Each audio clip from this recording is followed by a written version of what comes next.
Pessoal, bom dia. Gláucia, a gente hoje está aqui com a Gláucia Foley, que eu quero agradecer muito a disponibilidade de estar com a gente, de compartilhar seu conhecimento, sua trajetória, sua produção.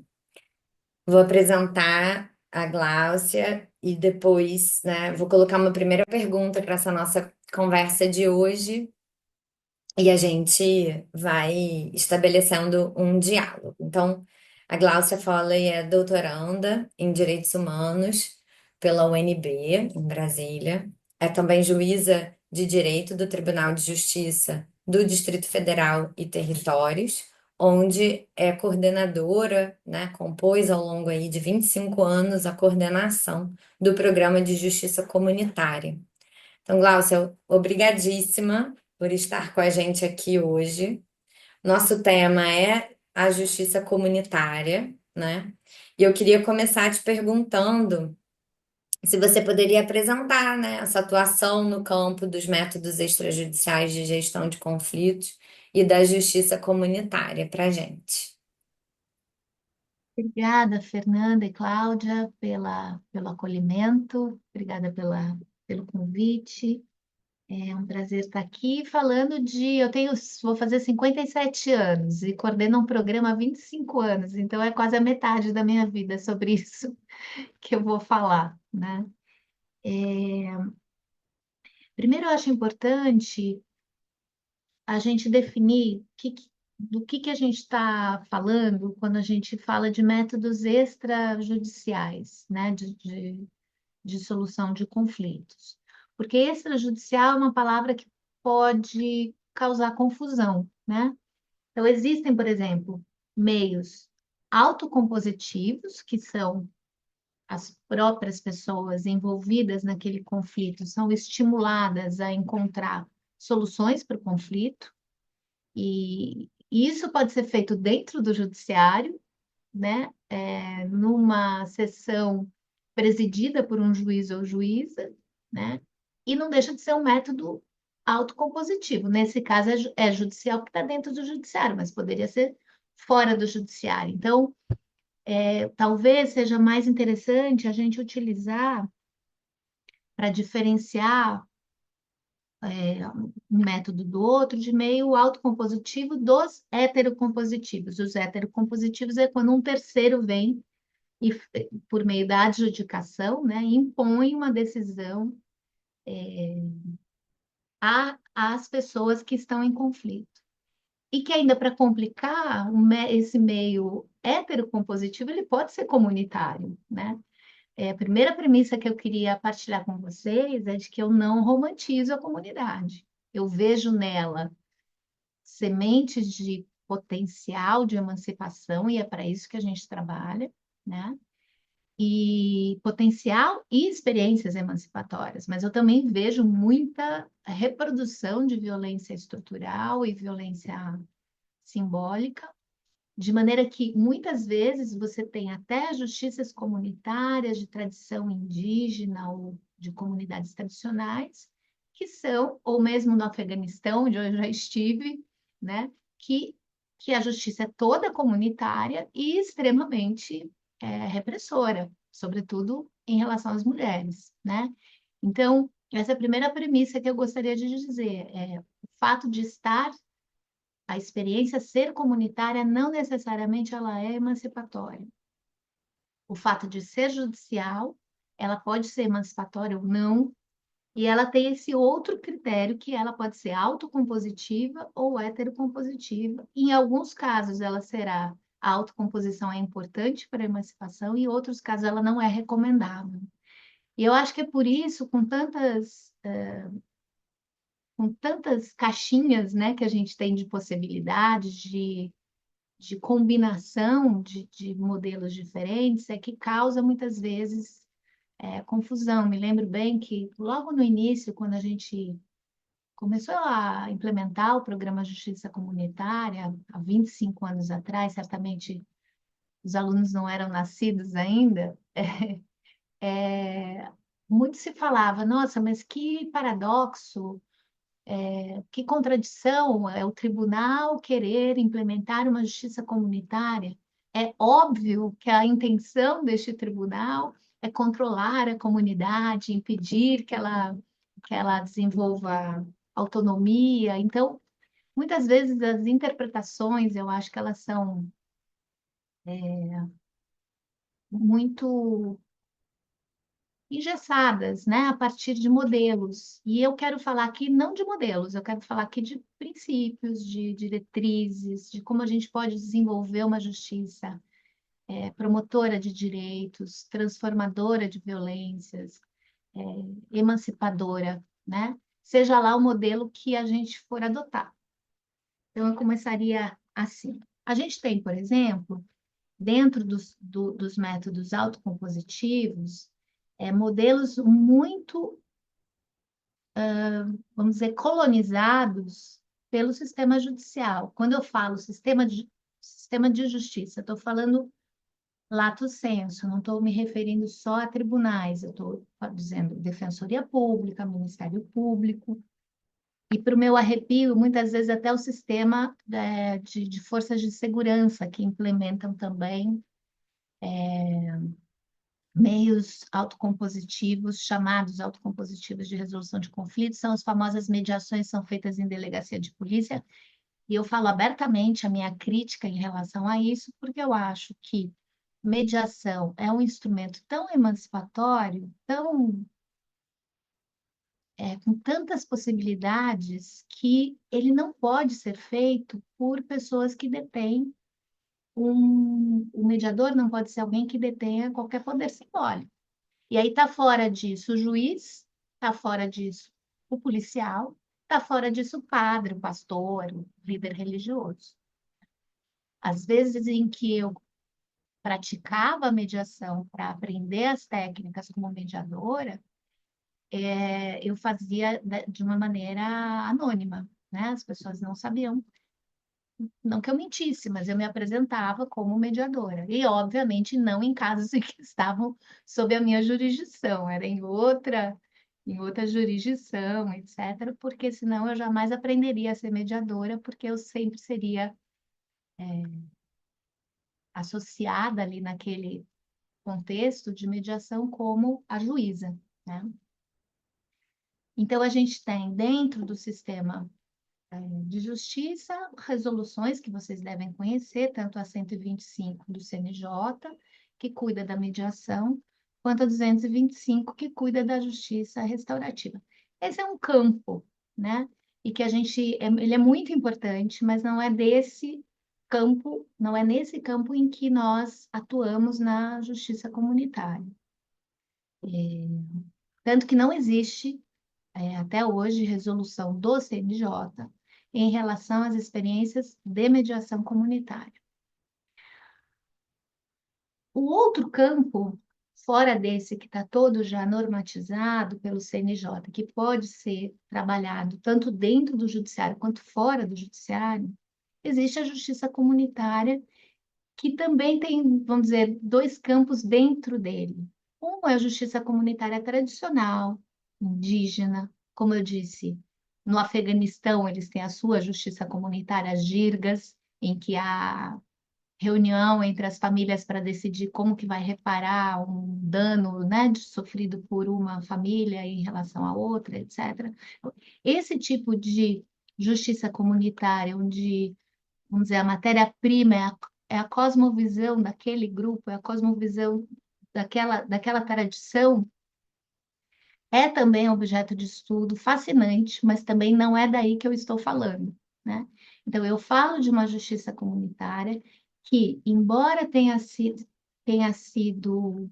iniciativa de um tribunal e se utilize de recursos estruturais do tribunal, quando eu falo recurso estrutural, material mesmo, sala, computador e servidor para fazer a, não para fazer a mediação, mas para fazer toda a organização do nosso trabalho, mas ela é comunitária porque os mediadores são da própria comunidade. Então, a primeira vez que nós conseguimos definir qual era o nosso conceito de mediação comunitária, a gente falou, bom, ao contrário de outras experiências que a gente assistia, onde mediadores formados iam para a comunidade. Quando eu falo que é comunidade, só um parênteses, não é um eufemismo para evitar o nome favela. Eu não evito o nome favela. O nome favela é importante de ser dito, né? A gente tem a PDF das favelas.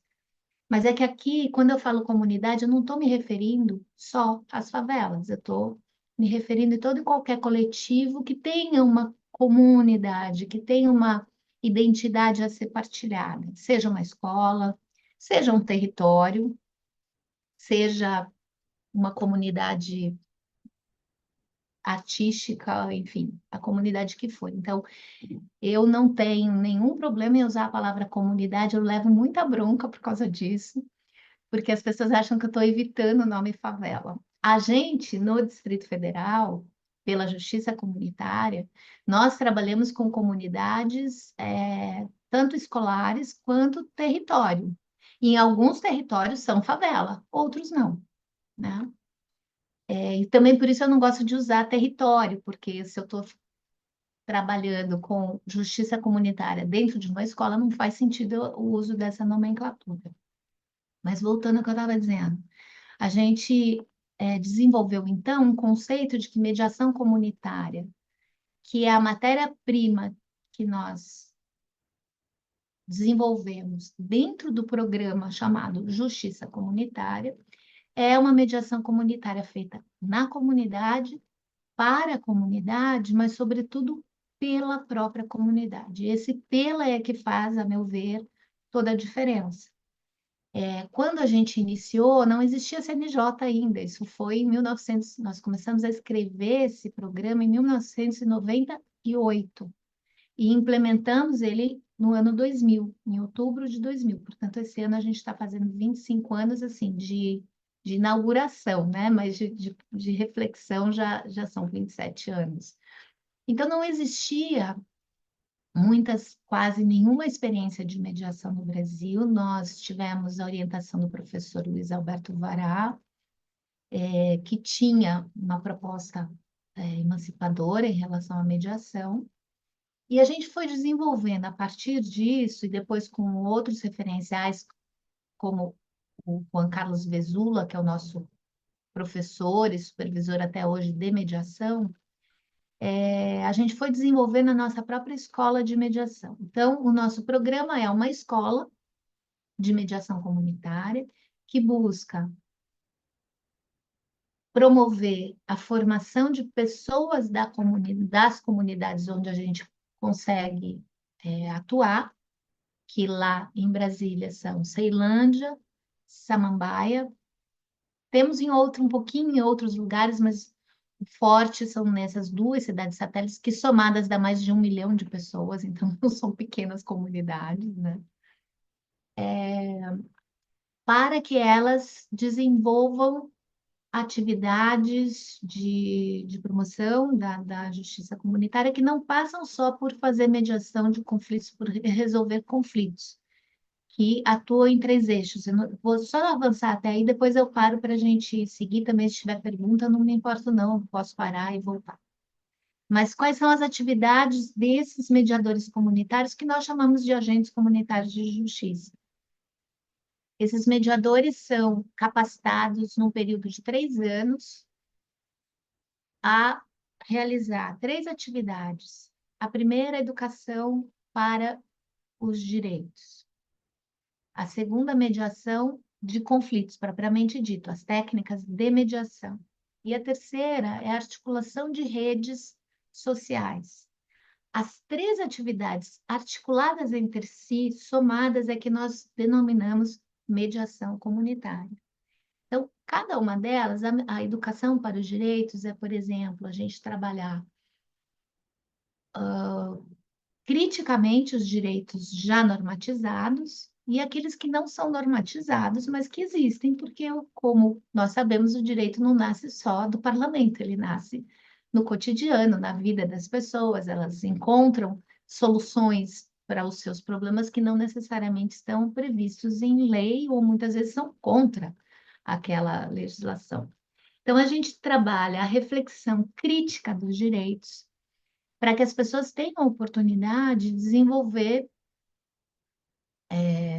um olhar complexo sobre realidades complexas, né? Então, por exemplo, redução da maioridade penal, que é um tema que é extremamente caro para a democracia no Brasil, e que volta e meia a gente está sendo ameaçado para que haja essa redução. Sempre que tem um momento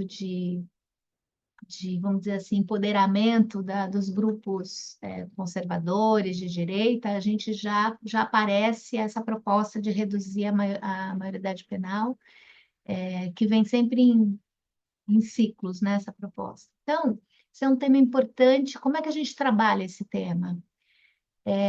A educação para os direitos, como diria Paulo Freire, não pode ser colonizadora, né? Então, a gente tem que despertar nas pessoas que pensam, mediadores comunitários que estão na escola, despertar diferentes perspectivas de maneira transdisciplinar, interdisciplinar,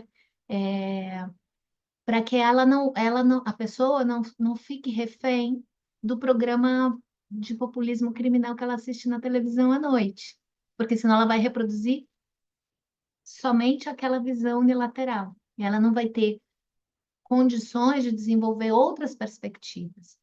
Claro que ao final desse debate, a pessoa vai adotar a posição que ela bem entender, né? Ela não tem um compromisso, dizer, bom, então agora eu sou mediador comunitário, então eu tenho que ser contra isso ou contra aquilo. Não, porque isso seria colonizar, seria dogmatizar, né?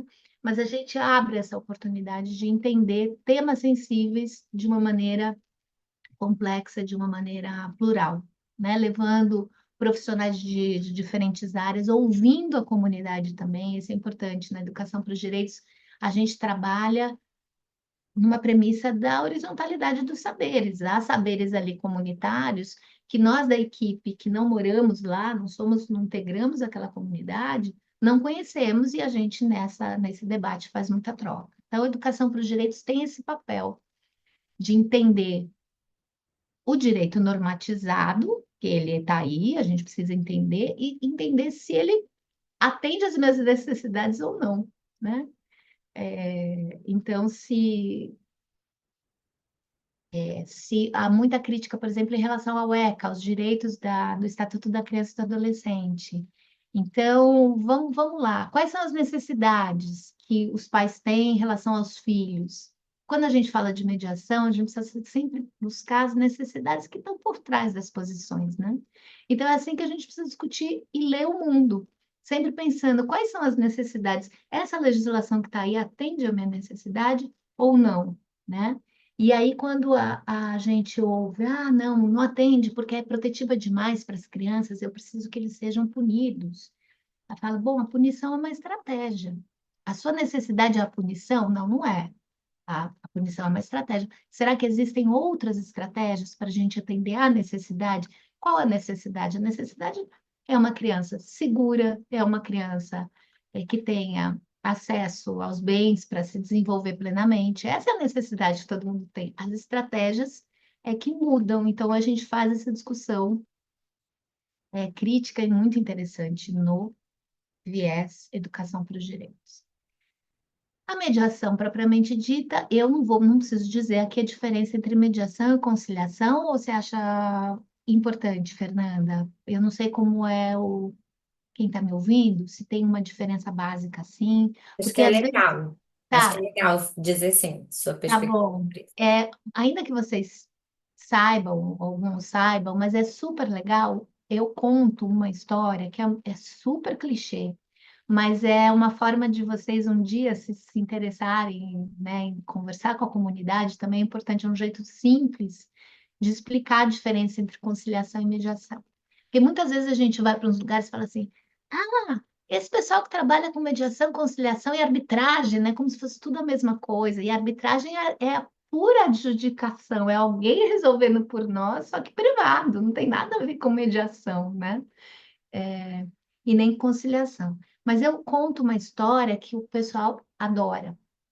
E a história é clichê porque é a história da laranja, mas eu uso uma alegoria de três mães E geralmente, quando a gente vai trabalhar nas comunidades, tem muito mais mulher do que homem, né?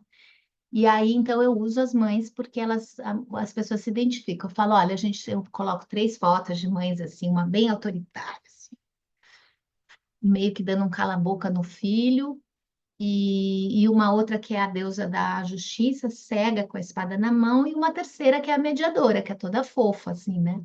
Então, a primeira, eu digo, olha, dois irmãos estão brigando por causa de uma laranja, estão se batendo, estão se xingando, vem a mãe autoritária, expropria a laranja das crianças e dá castigo para os dois e pronto. Resolveu o conflito. Diz que menino não pode, menino. Quando eu falo menino lá em Brasília, a gente tem essa mania de falar menino, menina, se refere à criança, né? Mas menino não pode, irmão não pode brigar entre si e tal, e fica de castigo os dois. A segunda é a deusa Temis, que vem fazer uma conciliação. Como ela é cega, e ela tem uma espada na mão, ou seja, super poderosa, ela já sabe, ela não precisa nem olhar, né, a realidade, ela já sabe que se ela cortar o meio, a laranja, e der meia banda para cada um, tá tudo resolvido, né? Tá bem salomônico o negócio e tal. E tem a mediadora, a mãe mediadora, que faz a pergunta mágica que qualquer mediador tem que aprender a fazer. Por quê que você quer Joãozinho? O Joãozinho e o Zezinho estão brigando, que é buscar a necessidade que está por trás. Que muita, na maioria das vezes, as pessoas que estão em conflito também não sabem qual é a sua necessidade, porque ninguém pergunta. E a gente tem culturalmente essa mania de reproduzir só as posições. Não, eu quero isso, se não for assim, eu não quero, se não for assado e tal. Bom, e aí o Joãozinho fala: Olha, mãe, sabe o que que é? Que está tendo uma semana de coisas naturais na nossa escola e a professora pediu para eu levar o sumo, levar uma laranja, porque a gente vai usar o sumo para fazer um suco detox. Então, o colega vai levar o gengibre, o outro vai levar o espinafre e tal, e eu vejo a importância do conflito quando a nossa identidade não é reconhecida. O conflito nasce quando a nossa necessidade não é atendida, em especial quando a nossa identidade não é reconhecida. Então, o Joãozinho, estou no Zezinho, né? Eu falei primeiro Zezinho. Zezinho do sumo. O Zezinho fala: Mãe, eu tenho a necessidade de levar uma laranja inteira porque eu queria ser reconhecido. Claro que ele não fala desse jeito, né? Ele fala com a linguagem da criança, mas da minha como um garoto, um aluno que cumpre o compromisso, honra o compromisso assumido com a professora e com o coletivo, né? Com o meu coletivo escolar. Então, isso para mim é muito. Se eu não levar a laranja, isso é muito significativo. Veja que profundo que é isso, né? O caso é um clichê da laranja, mas olha a profundidade. Ele tem uma necessidade de ter a sua identidade reconhecida e por isso ele tem que levar toda a laranja. Daí pergunta para o Joãozinho, e você, Joãozinho? Então, eu estou na mesma escola que o Zazinho. Eu também estou fazendo um trabalho assim de coisas naturebas, e a professora pediu para levar a casca da laranja, porque a gente vai triturá-la e fazer um pozinho lá que dá um gosto especial num bolo orgânico que a gente vai fazer. E eu, assim como o Zazinho, também tenho essa necessidade. Bom, esse caso é fácil. A gente sabe que uma laranja atende à necessidade de ambos. É claro que a vida não é tão simples assim, mas esse exemplo é bastante ilustrativo para a gente ver o quanto a gente perde energia e tempo firmando as nossas posições sem entender que se eu buscar a minha necessidade e se eu desenvolver a ética da alteridade, que é me preocupar com o outro também, entender a necessidade do outro também, eu não preciso barganhar, eu não preciso dividir pela metade, eu não preciso perder os anéis, eu fico com os meus anéis e os meus dedinhos todos e o outro também, né? Isso é possível. E a gente usa esse exemplo é muito legal, porque eu falo assim, com qual mãe vocês se identificam? Aí a maioria, com a primeira, e eu ainda bato, se for o caso.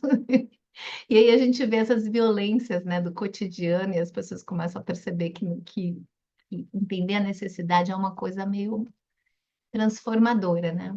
Bom, ah, e por fim, a terceira atividade, eu falei da primeira educação para os direitos, a mediação, entender as técnicas de que as pessoas revelem, compreendam as suas necessidades, precisa de técnica para isso, né?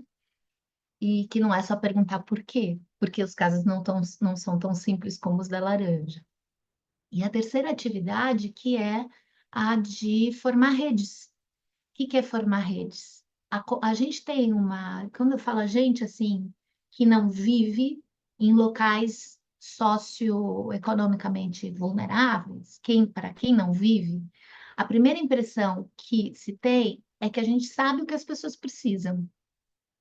Só que isso é colonizador também, porque as pessoas precisam, elas próprias, terem voz para diagnosticarem as suas necessidades e prescreverem os seus remédios, vamos chamar assim, as suas soluções, né? Isso é empoderamento, isso é participação popular, isso é democracia deliberativa, né?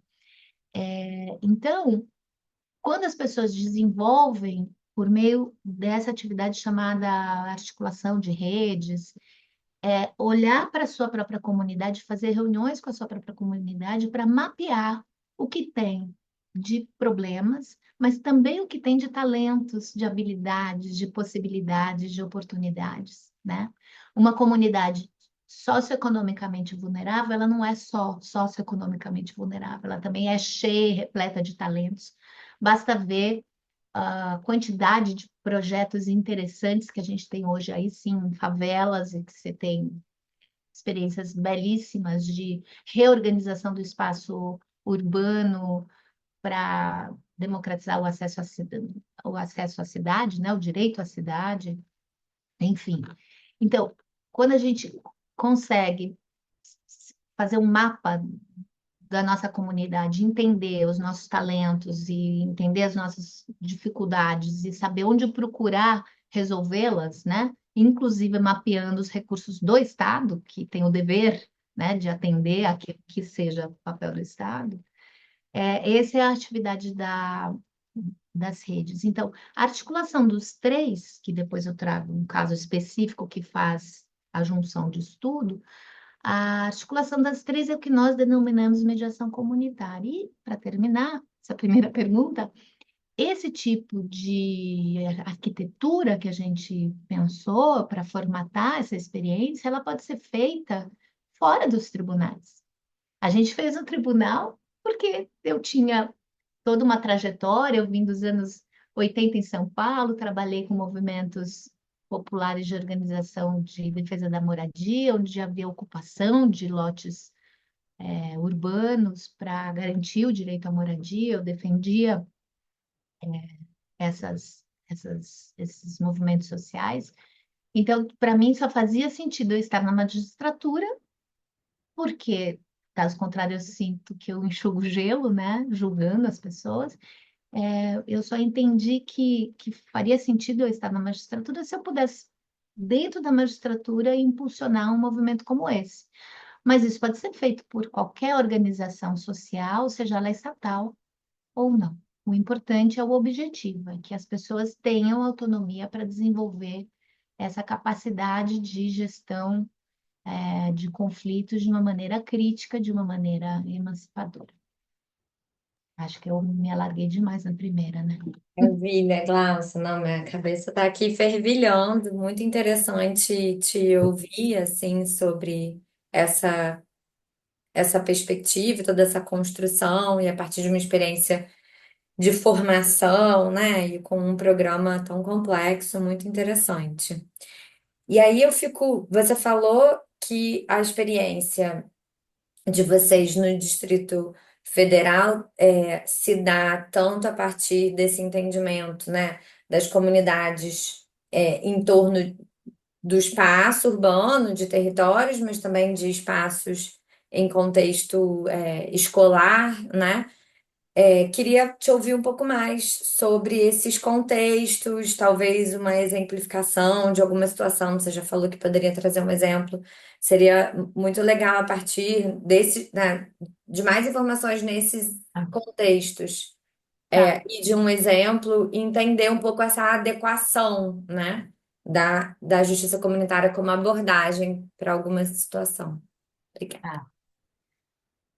tá. Bom, a gente tem 25 anos de caminhada e ainda temos desafios, bem importantes. E um deles é a gente atuar no âmbito mais coletivizado.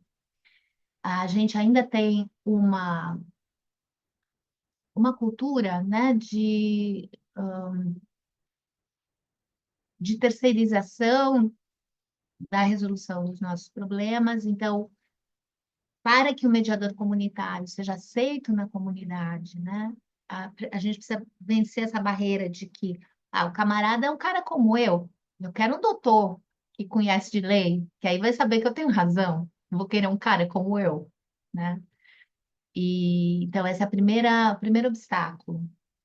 O segundo obstáculo é quando a gente pensa que as pessoas têm conflitos e aí que cabe a mediação, então muitas vezes esses conflitos chegam na forma interpessoal, de conflitos interpessoais, e é muito difícil a gente dar o salto do interpessoal para o coletivo. Eu vou trazer um caso concreto que a gente teve, em que a gente conseguiu dar esse salto.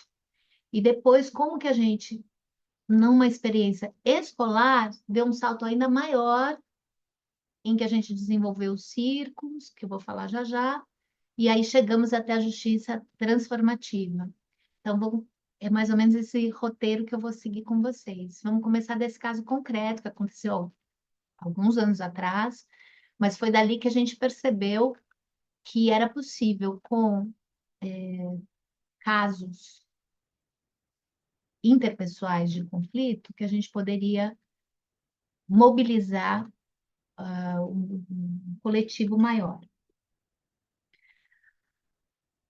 Havia um caso específico de dois vizinhos que estavam brigando por causa do lixo. E essa história é engraçada. Onde quer que eu fale, qual era o problema do lixo? Um colocava o lixo na frente da casa do um deles colocava na frente da casa do outro. E as pessoas dão uma risadinha de canto, porque parece que isso é meio universal. Aqui onde eu moro acontece muito. E quando eu falei isso no Afeganistão, as pessoas também deram a mesma risadinha. Eu falei, gente, acho que tem a ver com o DNA, né, do ser humano. Bom, é aquela coisa, né, de se livrar do problema e põe debaixo do tapete. No caso, o tapete é na frente do teu vizinho. E, e aí já estava dando muita briga. Chegou até a haver uma certa ameaça, né, do vizinho que recebia esse lixo e tal.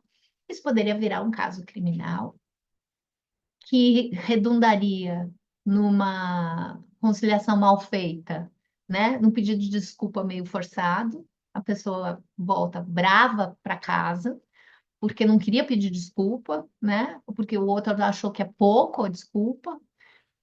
Só quem fica feliz é o juiz e o promotor, que é um caso a menos na mesa, né? E o defensor, um caso a menos na mesa. E aí a justiça comunitária foi procurada. Um agente comunitário, que é bastante, tem uma inserção grande na sua comunidade, foi procurado. E todas as vezes que um mediador comunitário do nosso programa recebe uma demanda assim, totalmente interpessoal, né? Leva até a nossa, a nossa, nosso espaço, e nesse espaço a análise dos casos é feita coletivamente por outros mediadores comunitários e pela equipe do programa, que são servidores do tribunal, que são formados em diversas áreas, né? Direito, psicologia, serviço social, tem de tudo um pouco ali. E, e todas as vezes que a gente faz análise de caso é para pensar exatamente como a gente pode potencializar esse caso. E aí, nesse caso, surgiu a ideia de pensar, bom, ao invés de a gente focar no conflito e da conduta personalizada desses dois, né, de um levar no outro e o outro ficar bravo, enfim, por que que a gente não conversa sobre a gestão do lixo naquela comunidade? Porque aí a gente dá um pulo do gato de perguntar o que a mediação faz e a restaurativa faz, e tem que fazer, é perguntar o que aconteceu. De uma certa maneira, a gente está um pouco aprisionado ao passado, a entender uma relação passada ou uma violação de direito que já ocorreu. Quando a gente tem a liberdade de perguntar o futuro, perguntar que comunidade a gente quer, e assim a gente fez inclusive na escola, no caso que eu vou contar lá na frente, que escola queremos, aqui era que comunidade queremos, em especial em relação à gestão do lixo, né? Porque gestão do lixo tem a ver com direito à cidade, vocês já devem ter aprendido, é um direito a ter acesso a uma vida digna, acessando os bens e serviços que o Estado tem que proporcionar, né, a todas as, as comunidades. E então foi interessante porque um começou a dizer, vamos chamar a organização tal da nossa comunidade que cuida de questão ecológica, tem uma organização que vai se interessar em nos ajudar a mobilizar isso. Aí o outro, vamos chamar o posto de saúde para vir algum profissional para falar dos impactos da má gestão do lixo na saúde das pessoas. O outro dizia, meu primo é bombeiro. E eles, eu soube que eles estão fazendo um teatro para criança para explicar como é que tem que separar o lixo reciclável do não e a importância disso para o impacto no meio ambiente. Aí o outro disse, a gente pode chamar o SLU, Serviço de Limpeza Urbana, que é Conlurb, né? Chamar a Conlurb de lá para entender, porque tem dia, semana simplesmente que o caminhão não passa, o que está acontecendo e tal. E assim foi. E aí, como tinha o bombeiro, então chamaram as crianças também. Olha, veja a liberdade que esse modelo, esse formato permite. Porque se é uma mediação feita dentro do judiciário, você vai chamar quem? O João e o Zé, que estão brigando porque um põe um lixo na frente da casa do outro, né? Porque é assim que a gente opera. Mesmo em metodologias autocompositivas, a gente opera com essa lógica da interpessoalidade adversarial. Se você tem uma perspectiva da comunidade e futura, como a gente quer viver, quais as relações que a gente quer transformar, que direitos a gente não está tendo acesso que a gente quer ter, que violências estruturais a gente sofre, porque é uma violência estrutural. Você ter uma coleta seletiva de lixo regular num bairro nobre e não ter coleta regular e muito menos seletiva num bairro pobre, essa diferença é estrutural e é, segundo o Galtung, interpretada como violência estrutural, que dá oportunidades diferentes de viver uma vida digna, dependendo do CEP, como diria Milton Santos, do CEP da pessoa, de onde ela mora, né? Do seu local de classe, né? Do seu segmento social. Então, essa reunião, que não deixa de ser uma articulação de redes, né? Junto com a educação para os direitos, porque o que a gente está falando com as crianças é educar para os direitos no sentido de pensar que nós temos corresponsabilidade para uma boa gestão também, não só o Estado do lixo, né? Educar os adultos, porque isso faz diferença na saúde humana, então é, trazer esses profissionais da saúde. Então, esse caso específico, a gente pensou, puxa, dá para fazer tudo junto e misturado com uma mesma demanda. E a gente pensou, e o João e o José, né, que estão lá com aquele problema? Bom, a gente vai sentir se depois dessas primeiras conversas, ainda assim permanecer a questão, a gente senta e faz uma mediação mesa. quando a gente fala mediação mesa, é essa que interpessoal, sabe? Fica um mediador ou dois mediadores, uma mesinha redonda, o cara, outra pessoa, e a gente vai trabalhando ali bem na esfera interpessoal. Se for necessário, a gente faz, porque a gente tem tecnologia para isso, né? Os mediadores comunitários sabem fazer isso, mas talvez nem seja necessário. Me lembro que nesse caso foi super, eles entenderam na hora qual que era a questão e se envolveram, né? Aquela comunidade que não praticamente mal se comunicava, porque era na verdade que comunidade era? A gente pensou uma rua inteira, onde esse caminhão do lixo realmente tem mais dificuldade de acesso, porque a gente estava no meio de uma favela, né? E isso nos permite também discutir, né? Por que estamos numa rua tão apertada assim, né? E é bastante paulo freireana essa proposta de não pensar só o lixo, pensar por que moramos aqui, porque estamos morando num lugar tão precário, né? Mas isso também, além dessa consciência crítica em relação à realidade, também promove um vínculo de horizontalidade, de cuidado mútuo da comunidade, dela se corresponsabilizar pelo bem-estar de todas elas, exigindo do Estado o que precisa ser exigido, né?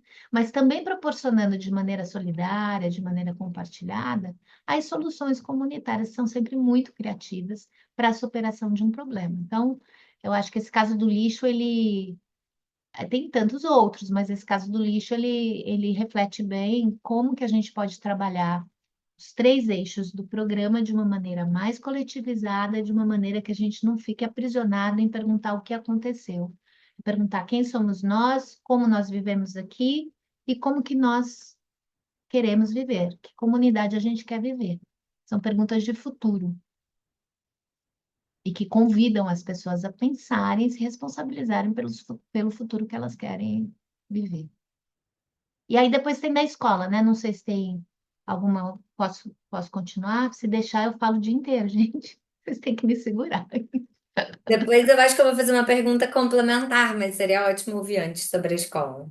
Então, a escola, logo depois da história do lixo, um diretor de uma escola que estava com um índice altíssimo de violência lá na Ceilândia, nos procurou porque queria implementar a mediação escolar. Ele ficou sabendo que tinha isso, ficou encantado e tal. A gente ainda não trabalhava em escolas. E como a gente nunca chega com nada pronto, a gente falou, bom, vamos lá na escola para entender o que que eles estão precisando. Se tem violência ali, alguém está gritando. E se alguém está gritando é porque vozes estão sendo silenciadas, em geral, é assim, né? Então vamos ouvir, vamos lá primeiro para ouvir.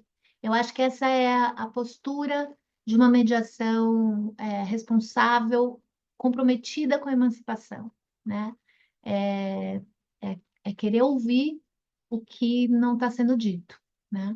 E estimular com perguntas apropriadas esse silêncio, né? Que esse silêncio deixe de ser, né, silencioso.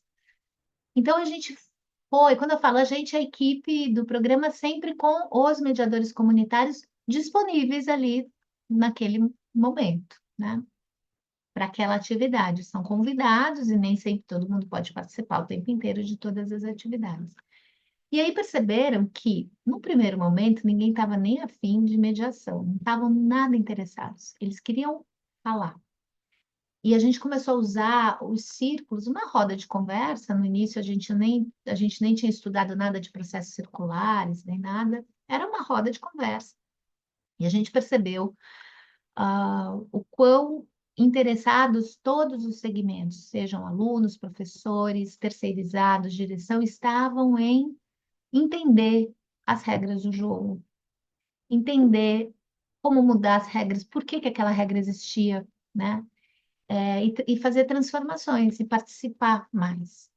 E daí a gente começou a fazer vários círculos, e nos círculos dessa roda de conversa, usando técnicas, né, de mediação comunitária, fazendo perguntas para buscar a motivação de cada posição, sempre de uma maneira horizontal, né, sem impor nada. A, ge- é, a escola foi criando, a comunidade escolar foi criando soluções para os problemas que elas próprias identificaram naquelas rodas. Então, desde o diretor um dia estava num círculo e resolveu dizer assim: olha, a gente tem uma sobra orçamentária, está no fim do ano, eu preciso gastar. Então, ele se motivou com aquela conversa toda tão democrática e falou assim: o que que vocês gostariam que eu comprasse? Né? E aí os alunos fizeram um círculo para pensar o que que era mais importante, a necessidade maior ali. E eles decidiram que eram ventiladores. Escola pública, uma favela, obviamente não tem ar-condicionado. E os ventiladores estavam sempre quebrados, e um calor que faz em Brasília insuportável. E aí o diretor falou: ah, não, estou cansado de comprar ventilador, vocês quebram todos. E aí os alunos disseram: mas é a primeira vez que a gente vai sentir dono desses ventiladores, porque a gente decidiu que essa é o que vai atender a nossa necessidade. Que é isso, senão um orçamento participativo dentro da escola. Isso é democracia deliberativa na veia, né? Num outro momento, os alunos estavam conversando, também em círculo, proporcionados, né, por nós, em relação aos grupos, tipo, na minha época chamava panelinha, hoje em dia tem mais, tá mais para gangue, tem vários, eu não sei como é que chama hoje, mas assim, quando uma criança entrava naquela escola, ela já tinha que aderir, igual presídio, eu já tinha que aderir a essa ou aquela facção, caso contrário, ela ficava sozinha, sofrendo bullying, então ela aderia a um grupo e aí havia uma normativa, que sabe-se lá quem criou, que de um grupo não podia falar com o outro, porque é óbvio que eram rivais, né? E aí eles disseram que isso era um problema e que queriam superar esse problema. E aí um deles teve uma ideia, veja, como não ser colonizador é a coisa mais incrível do mundo, porque aí, né, quando eu soube que o adolescente teve essa ideia, eu falei, gente, que bobice, isso não vai dar certo nunca. E deu certo, e eu paguei minha língua. Porque eles fizeram um cartaz, tem foto disso, um dia eu passo um monte de foto para vocês, filme e tal, em que eles fizeram a silhueta de uma mão direita no cartaz e de uma mão esquerda no outro. Colocou assim: coloque só a sua mão direita aqui e o outro, coloque só a sua mão esquerda aqui, uma pessoa aqui e a outra aqui. E fiquem segurando e só saiam quando vocês não forem mais estranhos um ao outro.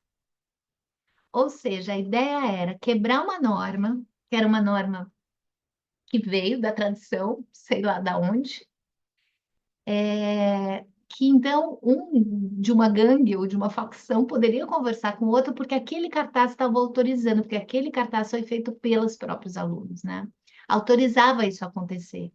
Eu sei que nas primeiras semanas havia fila para se colocar a mão ali e poder conversar com outra pessoa. Era um convite para se conversar sem sofrer a punição de ter quebrado uma regra que aí deixou de existir, né? Os pais, alguns pais foram falar com o diretor que eles estavam fazendo com os seus filhos, porque quando havia qualquer conflito em casa e começava o pai e mãe a brigar, as crianças chamavam e diziam assim: vamos sentar numa rodinha para ver, para cada um colocar as suas preocupações e a gente ver como é que a gente pode resolver isso. Então, é claro que eu tenho milhões de outros exemplos, escola. Então, a gente, a partir daí, começamos a estudar processos circulares. E a gente viu que os processos circulares, que tem de vários tipos, você pode fazer um processo circular para deliberação coletiva, né? Para pensar, fazer escolhas, para celebrar alguém, para resolver algum conflito que já aconteceu, portanto, restaurativo. Mas os círculos, a beleza deles é que você pode pensar o futuro, e você pode ser prospectivo, você não precisa ser só retrospectivo, né? Resolver uma violação de direito. Você pode pensar justiça transformando as violências estruturais e simbólicas que acontecem naquela escola. são violências estruturais, as simbólicas. Eu estou usando aqui uma categoria do Galtung, pra vocês pensarem, né? Um triângulo, você tem a violência direta, que é aquela da conduta, pessoa versus pessoa, que machucou a outra, ou xingou a outra, ou o patrimônio, ou o meio ambiente, né? Quer dizer, é uma conduta. Você tem a estrutural, que é uma estrutura injusta, desigual, que gera oportunidades muito desiguais de acesso a uma vida digna. Essa é estrutural, usando a categoria do Galtung. Quando as pessoas não têm igual oportunidade de desenvolver os seus talentos, né? E a simbólica ou cultural é a ideológica, né? É o machismo, é o racismo, é o classismo e tantos outros, o etarismo e tantas outras, é uma ideia. Então, enquanto a violência direta é uma ação, uma conduta ou uma omissão, mas que implica um dano patrimonial ou físico ou moral, a, a estrutural é uma estrutura desigual, injusta, né? E a ideológica é uma ideia que a gente reproduz. E essas três dimensões da violência, elas se retroalimentam. Então, a violência simbólica justifica a estrutural, que fala, ah, mas o mundo sempre foi assim, rico e pobre, poderoso, fracote, né? Então, é, e justificam e alimentam as violências diretas. Então, nem todo, assim, toda ação que de uma violência racial, ela é fruto de uma escolha, quando ela se transforma em violência direta, é de uma escolha da pessoa, né, que foi racista, mas ela é também alimentada por toda uma estrutura de desigualdade que normaliza esse racismo, normaliza com todas as aspas esse racismo, e que a ideia naturaliza essa conduta violenta. Então, como que a gente pode trabalhar com algo tão complexo, que é a violência, nessa forma tão complexa, né, de um retroalimentando o outro, só trabalhando o que aconteceu ali com aquelas pessoas naquele contexto, né? E por isso que a justiça transformativa, a meu ver, ela é tão importante, porque ela vai dizer para a mediação comunitária, para a justiça restaurativa, para todo e qualquer meio autocompositivo, né, de enfrentamento das violências, que a gente não constrói uma paz sustentável só operando no nível da violência direta. A gente tem que usar a oportunidade da violência direta para, como de uma certa maneira a gente fez com o caso do lixo, para pensar a violência estrutural, como transformá-la, e a violência simbólica. E mais do que isso, a justiça transformativa, além de fazer isso, de nos convidar o tempo inteiro para pegar a violência direta e dizer, olha, vem cá, como são as relações aqui, como a gente fez em caso de bullying, por exemplo, racial numa escola, né? Mas, além disso, ela também nos convida, como eu disse há pouco, a pensar o futuro, que comunidade a gente quer viver. Essa comunidade reproduz essa violência estrutural e simbólica ou não? Como é que a gente faz para desconstruir? Qual é a minha possibilidade de transformação disso? Qual é a nossa possibilidade de transformação disso? Então, a justiça transformativa, só terminando mesmo, não é um novo modelo que vem para salvar a humanidade.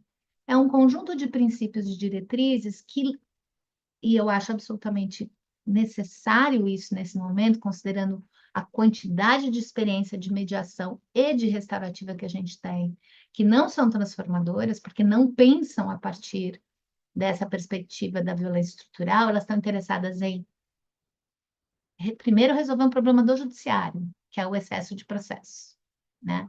Diminuir o fluxo de processo, né? E segundo, está pensando em pacificar aquelas duas pessoas que se envolveram naquele conflito ponto, né? Só que eliminar o conflito sem uma mudança estrutural, ele não é democrático, porque as violências vão continuar sendo reproduzidas e as pessoas vão continuar se, se violentando, né? Então, essa que é a ideia da justiça transformativa, vir para enriquecer, para agregar valor ao que a gente já está fazendo. Não é uma competição, uma substituição de uma coisa pela outra, mas uma reflexão importante para a gente aprofundar e dizer, olha, não dá para. Uma vez eu vi um podcast, realmente, desculpa, só para terminar, eu fiquei horrorizada. Um podcast em que tratava de um caso de justiça restaurativa, que para mim não é bastante preocupante, de uma menina que foi vítima de violência sexual de um membro da família. A família era, tinha uma determinada religião, envolveram o líder religioso para tentar pacificar o negócio, a família, e a menina acabou com o processo restaurativo, acabou dizendo que a necessidade dela era como ela ia fazer 15 anos, então ela queria que o violador, né, vamos chamar assim, o ofensor, pagasse a festa de 15 anos dela para ficar tudo de boa, né? Não é para isso que serve a justiça restaurativa, pelo amor de Deus. Isso é reforçar a repressão, isso é mais que reforçar a opressão, isso é violento por si só, né? E então a gente tem que tomar cuidado. Eu acho que a justiça transformativa vem em boa hora para nos lembrar disso o tempo todo. É isso. Maravilha, Gláucia. Acho que para nós aqui no nosso trabalho, essa articulação, né, da dimensão transformativa faz absolutamente todo sentido e toda a diferença. Assim, eu tenho pleno acordo e estou muito inspirada de te ouvir, né? Além de aprender muito com a sua experiência. Eu fiquei curiosa, né, e colocaria essa última pergunta para o que você quiser comentar, e depois a gente pode conversar mais. É, mas fiquei um pouco curiosa sobre esse manuseio, digamos, das metodologias, né? Da mediação, do tratamento de violências, por exemplo, no exemplo da escola, vem forte a questão, né, da violência dessas divisões, do bullying, né, do diretor quando diz, ah, mas eu compro, vocês quebram, né, então tem a presença ali de elementos, não só já de escalada, mas de elementos de violências diretas, que não só violências simbólicas, estruturais. E aí eu fico me perguntando se nesse caso, no trabalho do programa, vocês fazem uma divisão, né? Ah, aqui tem violência, aqui não tem violência. Como é que a questão da violência ou das violências são tratadas a partir das diferentes metodologias, né?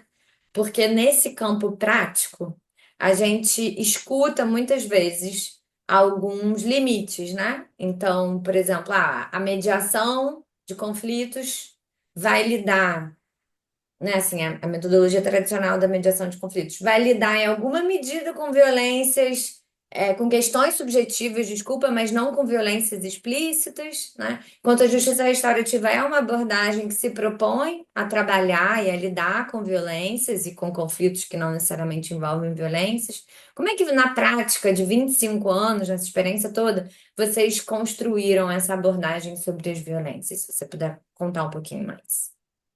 Eu acho que sempre que a gente tenta classificar, a gente escorrega, porque você tem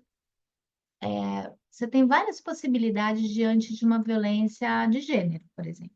Então, vamos pegar um jeitinho, sopa a gente toma pelas bordas. Eu vou pegar um caso mais simples, depois a gente pode aprofundar e tornar mais complexo. Mas eu cresci dentro da mediação comunitária ouvindo que mediação em violência de gênero nem pensar.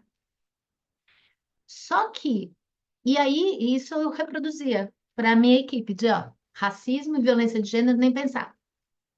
Mesmo porque na época a gente não tinha um repertório também para lidar. Então tá, não pode, não pode. E eu me lembro que um dia eu estava cansada desse não, sabe? Eu dizia, mas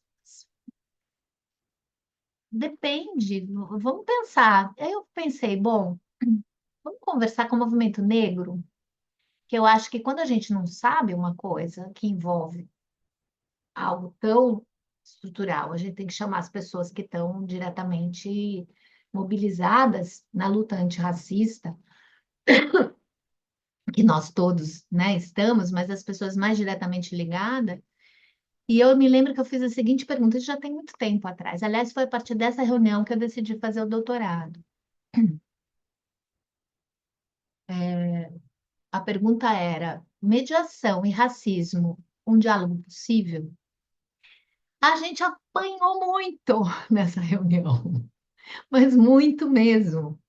Porque o pessoal dizia de jeito nenhum, de jeito nenhum. Agora que a gente consegue, a gente que eu falo, o pessoal chamamos os movimentos negros da Ceilândia, e eram muitos. Agora que a gente consegue ter voz e se organizar, vocês vêm com esse papinho de consenso, né? E não tinha papinho de consenso, era tentar entender se era possível. Depois eu fui ler um livro da irmã oh meu Deus, da Angela Davis, o nome dela Tânia é Davis. Fania Davis, né?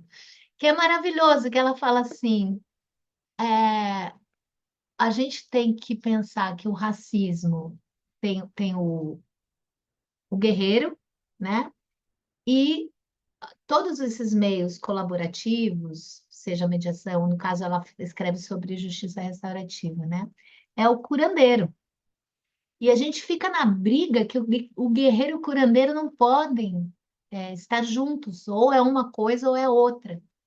E aqui se trata de unir o guerreiro com o curandeiro. Depois que eu li esse livro, eu falei, cara, é isso, né? É claro que, só que eu não vou impor nenhum tipo de mediação se as pessoas não querem. Mas foi importante eu ter, primeiro, a gente ter tido essa iniciativa de ouvir os movimentos, porque os movimentos muitas vezes são talhados na luta, como é necessário, né? E tem pouca oportunidade de conhecer uma perspectiva mais emancipadora desses mecanismos, né? Então, a primeira coisa, assim, eu pensei, não dá para a gente botar em caixinha. Então, violência de gênero não pode, racismo não pode. Então, o que nos resta? A velho e bom punitivismo, né? Porque se for, então, é isso que vai me restar, então eu não fico satisfeita com essa resposta. Vamos procurar alguma coisa que faça sentido. Então, a gente criou um grupo, primeiros círculos até depois da escola. Acho que foi pouco depois da escola que a gente estudou sobre os processos circulares e criamos um círculo de mulheres. Estudo para falar de uma violência de gênero, tá? E aí eram mulheres mediadoras, comunitárias, que a gente queria entender como trabalhar o círculo nessa perspectiva de prospectiva, futuro, né? Então, a primeira pergunta, o primeiro encontro foi, a pergunta facilitadora qual é o teu sonho? Qual é o meu sonho, né? O facilitador está ali. Qual é o nosso sonho individual? Se você realizou sim ou não, por quê? Parece uma coisa super, super naive. E foi muito interessante, porque aí cada mulher ia trazendo o seu sonho. E aí uma, que era uma mediadora, já há bastante tempo, falou assim: ai, meu sonho é dirigir carro. Acho lindo mulher que dirige carro. E claro que nesses círculos a gente não pode julgar o que a pessoa fala, mas eu tenho um que a gente chama de edital de sobrancelha, que sabe, a sobrancelha, quando a gente acha uma coisa estranha, a gente fica fazendo um editorial de sobrancelha que é impossível a pessoa não entender que a gente está estranhando muito o que ela disse, né? E, e ela percebeu o editorial de sobrancelha das demais mulheres, né? E falou assim: ah, não, deixa eu explicar por quê. É porque eu e meu marido, a gente é super duro. A única coisa que a gente tem de patrimônio é o nosso carro. Então a gente conversou, foi tudo dialogado, a gente conversou e chegamos à conclusão de que o carro, eu não poderia dirigir o carro, porque senão a gente poderia colocar o nosso único patrimônio em risco. Aí quando ela falou assim, aí todo mundo, aí ela, ups! Isso não tem olho roxo, mas isso é violência de gênero, né? Acho que eu preciso de uma mediação com meu marido, porque eu quero realizar esse sonho. A partir dali, todas as outras mulheres que estavam, foi tão forte a frase dela, não tem olho roxo, mas isso é violência de gênero, e eu quero uma mediação. As outras mulheres começaram a dizer: puxa, eu sou manicure, a partir de amanhã eu vou falar com todas as minhas clientes que essa coisa de que mulher no volante perigo constante, isso é uma violência de gênero também, apesar de não ter olho roxo. A outra dizia: eu tenho 4 filhos homens, eu preciso conversar sobre isso com eles e tal. Então, veja, é uma mediação que ela pediu para uma violência de gênero, né? Então, se eu já digo que não pode de jeito nenhum, eu estou perdendo essa possibilidade incrível, né, de promover esse tipo de transformação. É, a gente teve um caso de bullying, racial numa escola, e nesse grupo, inclusive, que a professora que trouxe. Depois esse grupo continuou, o grupo se chama Dores e Delícias, de Ser Mulher, que é aquela coisa de que vai falar de mulher, vai falar de violência. Não, né, gente? É muito mais do que isso, né? É, então, é dores, mas é delícias também, né? De ser mulher e tal. E aí, uma trouxe uma questão, aí era outro dia, outra pergunta facilitadora e tal, que era, e ela trouxe: olha, eu sou professora, eu sei que a gente que não adianta nada a gente trabalhar com punitivismo, mas eu não sei o que fazer com uma menina que está se sentindo assim, não teve um caso específico de alguém escrever no caderno dela, como teve aquele caso lá em São Paulo, né? Mas ela tá sentindo essa coisa velada, mal, né?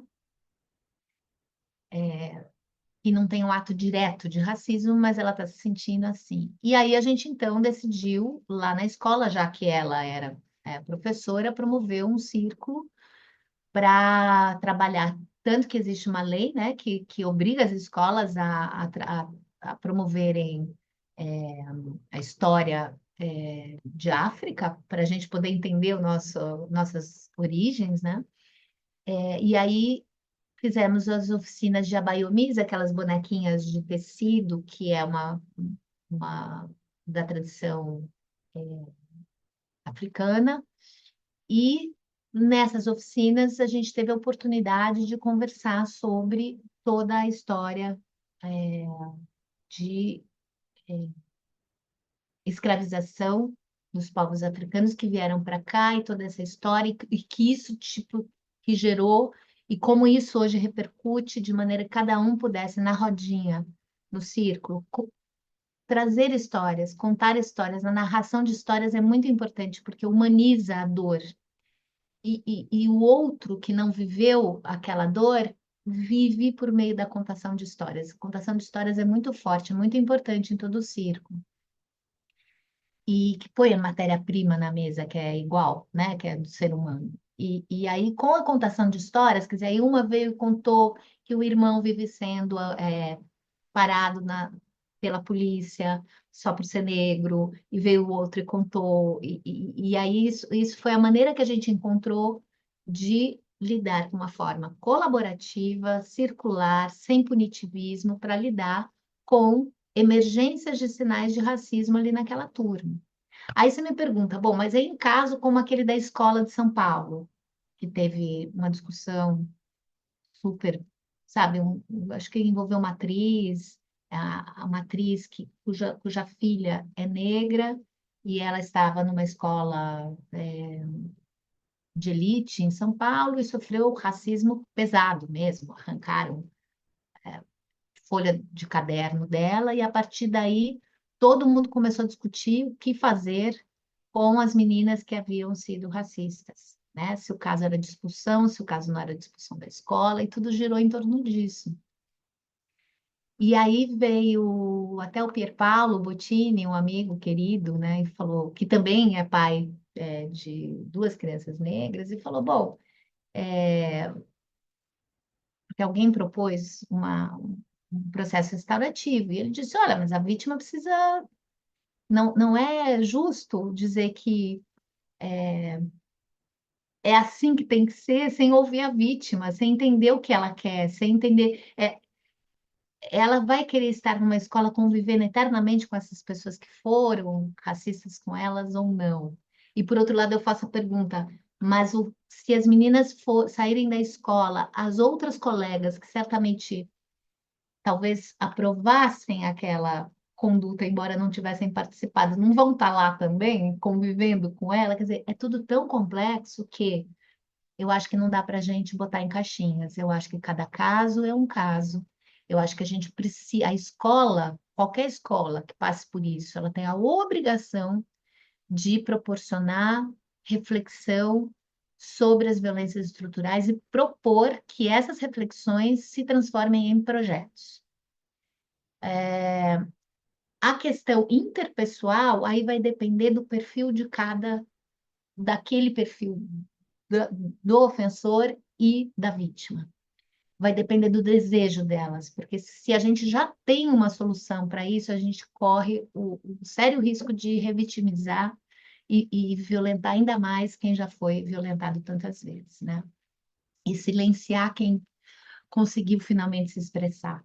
Então, resumindo, eu acho que em casos como esse, o que a sociedade tem que cobrar da escola, da comunidade escolar como um todo, é que aquilo sirva, havendo expulsão ou não das meninas, isso tem que ser no plano interpessoal que vai se fazer, mas havendo expulsão ou não, como que a escola pode impedir que